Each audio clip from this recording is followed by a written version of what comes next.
Marketing Dividends, presented by the Australian Association of National Advertisers, inspiring responsible, innovative and respected marketing.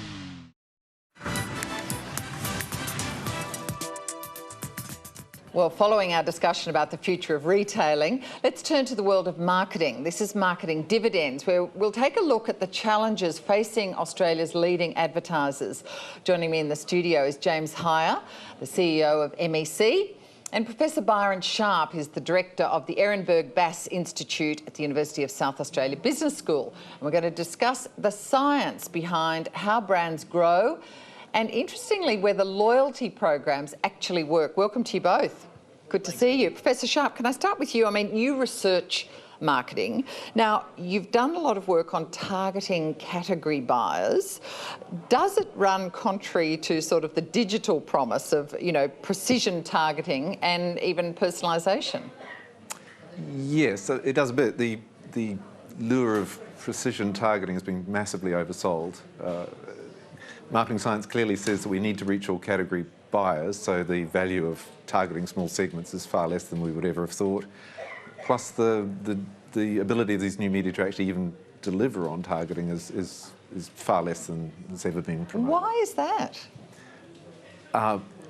It's something that marketers learn at university in their textbooks, that thou shalt target, and so it just hasn't been questioned. But the reality is the big brands of the world were built by reaching broad markets. Talking about fashion and marketing, the shine seems to have come off the digital aura, I would say over the last couple of years, but if I think about today and certainly some of the brand safety issues that have come up, the global boycotts we've seen of YouTube, what's your view of digital marketing's role in growing brands, and has that changed with the controversy that's been happening over the last week?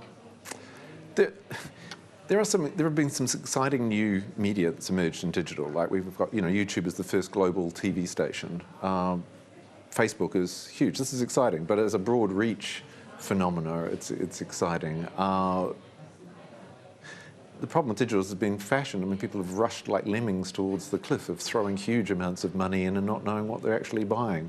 And I think that's what you're seeing with the YouTube scandal at the moment. Has just given marketers permission to pull back and say, you know, maybe we don't know what we're buying here. Maybe we're spending billions of dollars of shareholder money. Maybe we should be more circumspect.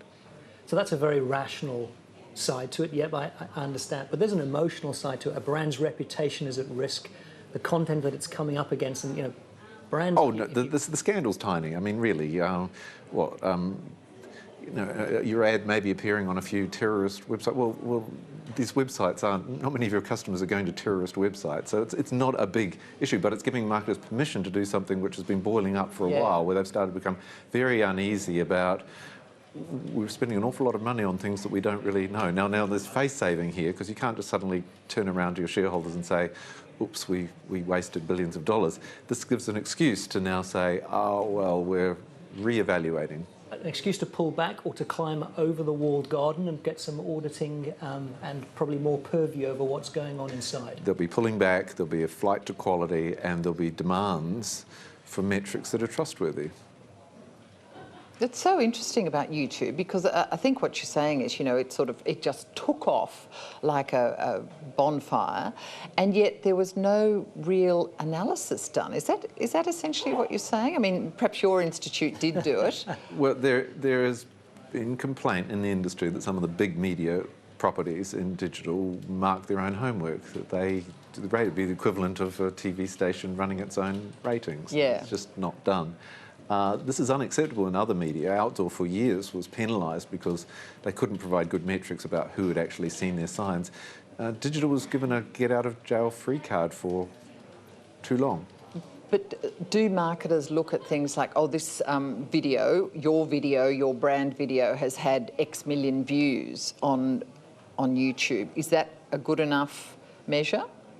Well, there are some of these metrics. We originally sold the idea that in digital there would be fantastic, trustworthy metrics, and what we've learned is oh my goodness, we can't tell the difference between whether a robot has seen the site or a person, or whether it was served by the server, or whether... Oh, that's terrible.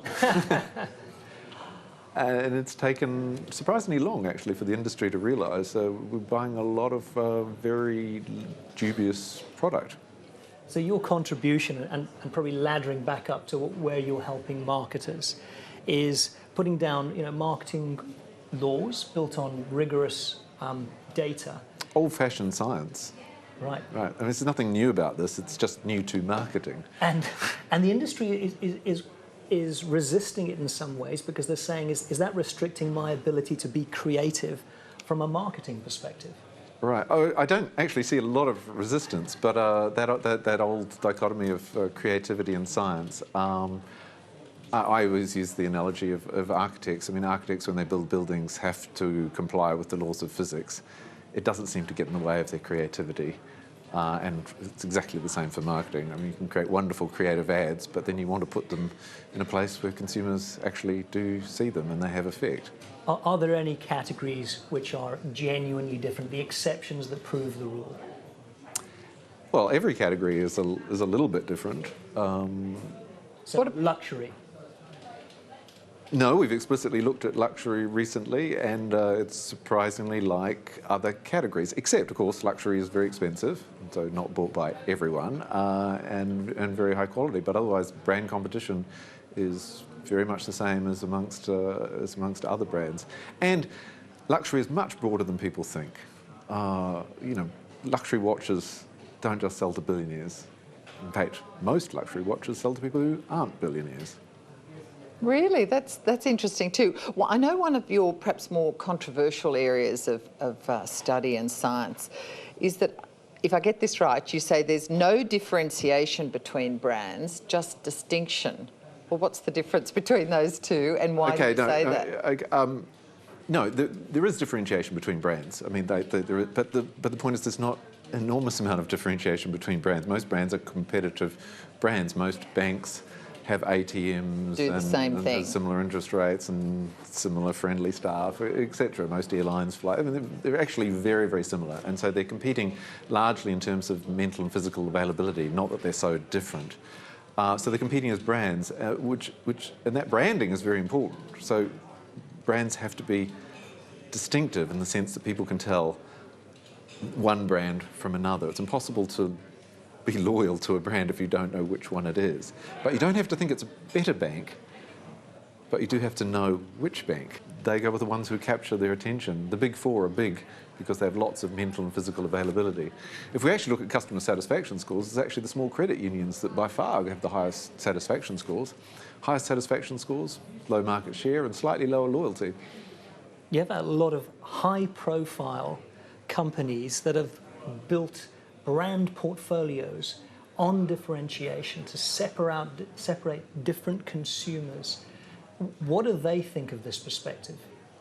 They only have to look in their own data and they instantly see that in their brand portfolio, each of their brands, like if you're Coca-Cola, you have all these different brands of soft drink, but they actually largely sell to exactly the same sort of people. So it's not hard convincing them, of showing them that no, there are distinctive differences between the brands. One's orange and one's yellow, and but they compete. Sugar. But yes, but they compete as brands, and they're selling to pretty much the same consumers. And is Coke's recent move to aggregate under Coca-Cola a reflection of that thinking, or a concern about FMCG and grocery going forward?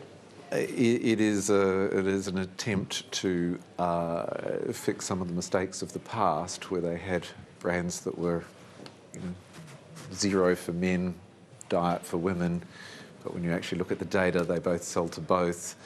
Why is it we have two zero-calorie brands?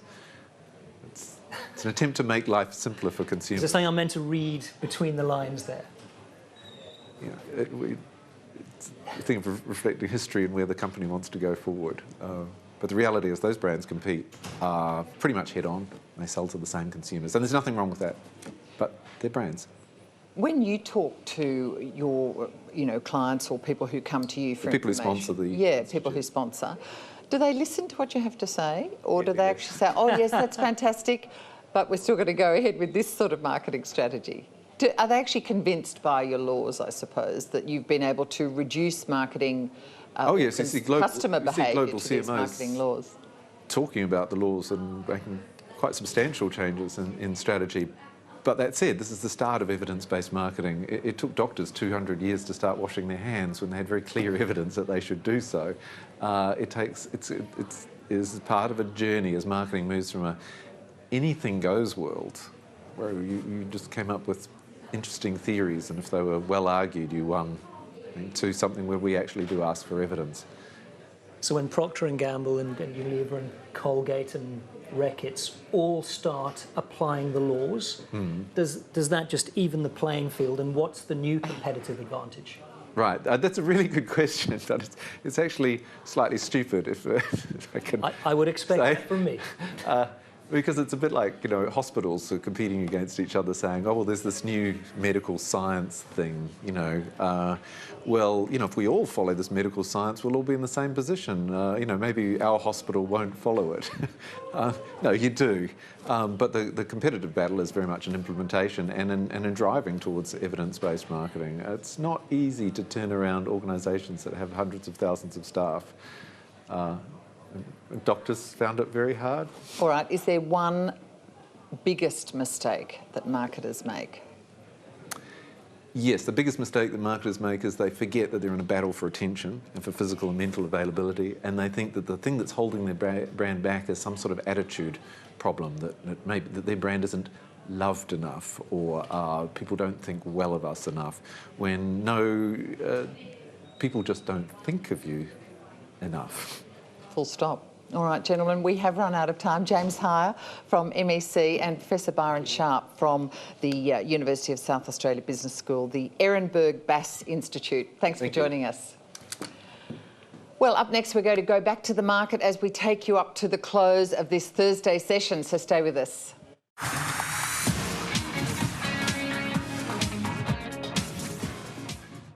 Marketing Dividends, presented by the Australian Association of National Advertisers, inspiring responsible, innovative and respected marketing.